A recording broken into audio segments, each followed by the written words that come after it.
Hi, everyone. As a retired TV meteorologist, when February 2nd comes along, I am often besieged with the question, did the groundhog see his shadow? So, what is this fascination about Groundhog Day, and what is it really?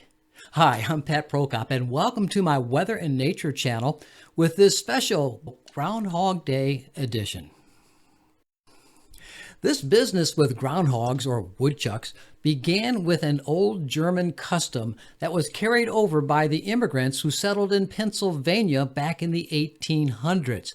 But their custom came from what's known as cross-quarter days, which is the midpoint between the quarter days.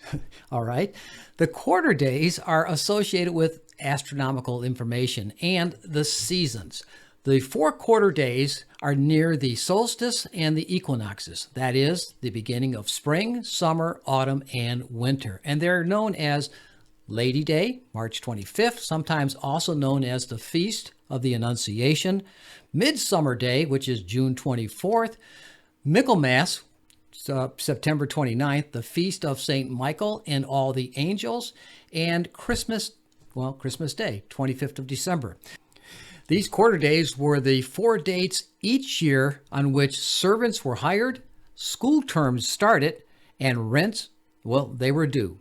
They fell on the 4 religious festivals roughly 3 months apart. The cross-quarter days are the 4 holidays falling in between the quarter days, and they are Candlemas Day, which is February 2nd, May Day, the 1st of May, Lammas, the 1st of August, and All Hallows, the 1st day of November. May Day was a day for dance and song to hail the sown fields starting to sprout. It was also a time for the pairing of young couples, although not yet for their wedding, which would not come until the quarter day Midsummer, which is June 24th. The cross-quarter day on August 1st of Lammas originates from the word loaf in reference to the bread and Mass in reference to the Eucharist. It is the festival in the liturgical calendar to mark the blessing of the first fruits of harvest, with a loaf of bread being brought to the church for this purpose. All Hallows is also known as All Saints' Day, which is November 1st. The day before is known as All Hallows' Eve, or shortened to Halloween. But it's this Candlemas Day that sprung forth Groundhog Day, February 2nd.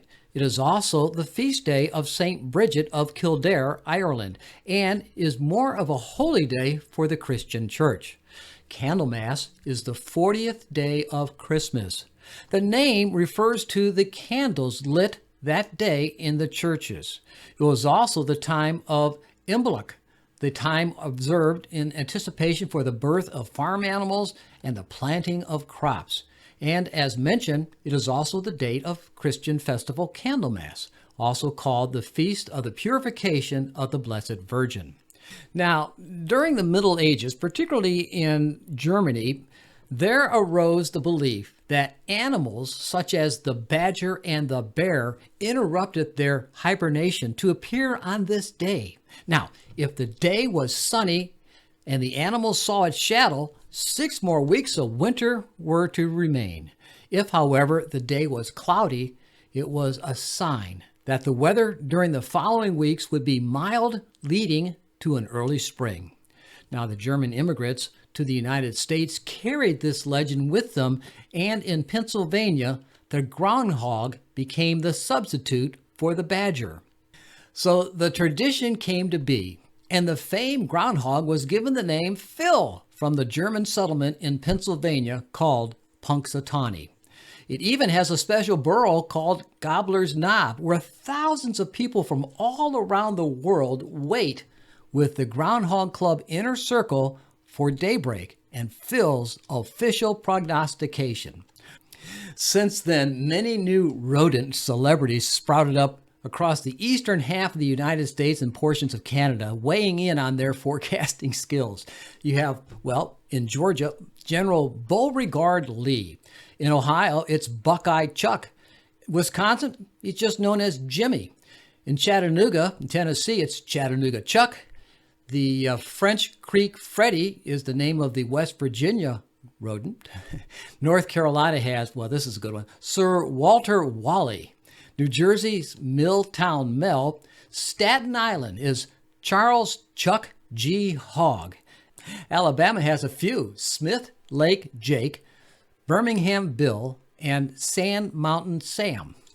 And one of my favorite names is from Louisiana. It's the Cajun groundhog called Pierre C. Shadow.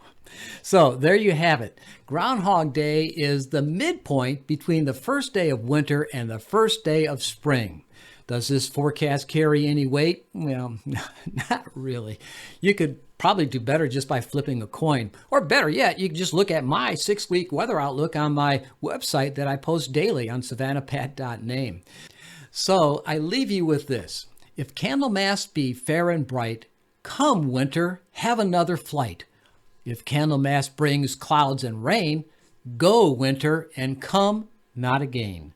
Thanks for watching. And above all, have a very happy Groundhog Day. And don't be spooked if you see your shadow.